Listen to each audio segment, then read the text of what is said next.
Very much, Ciara.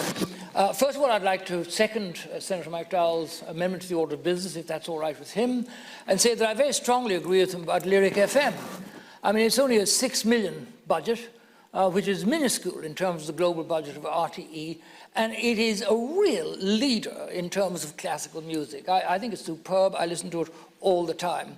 With regard to the redecoration of this house, I would like to congratulate those involved, particularly in the fact that they left the ceiling in the original colours.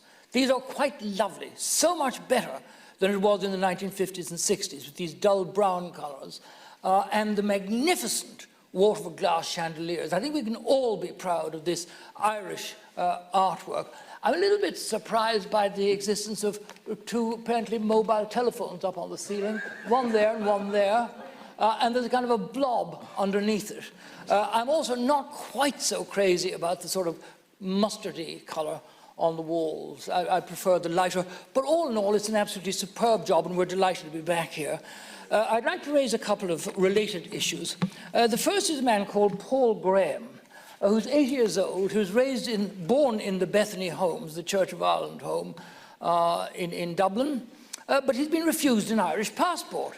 And I have to say, I think this is quite extraordinary. A man, an Irishman, born presumably of Irish parents, although unknown, denied an Irish passport at the end of his days. I think this is completely wrong. And the second is from somebody who's contacted me.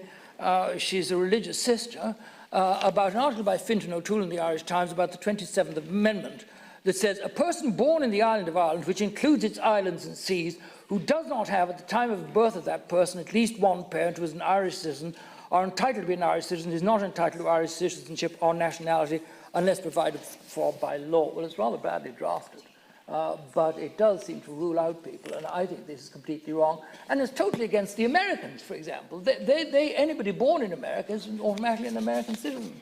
And the final one I want to raise is the qualification of an unbroken year's residence when you're applying for naturalization.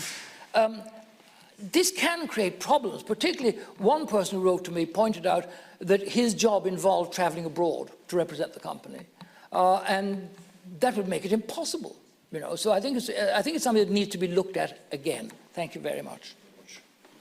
And next I call on... wanted to salute the very remarkable judgment in the United States, in the British Supreme Court. I mean, it's quite remarkable that it was an 11-person court sitting, and they unanimously held that Johnson's proroguing of Parliament was unlawful, and that he unlawfully advised the Queen. That's very, very significant, and I'd like to welcome it strongly. Thank you. Thank you.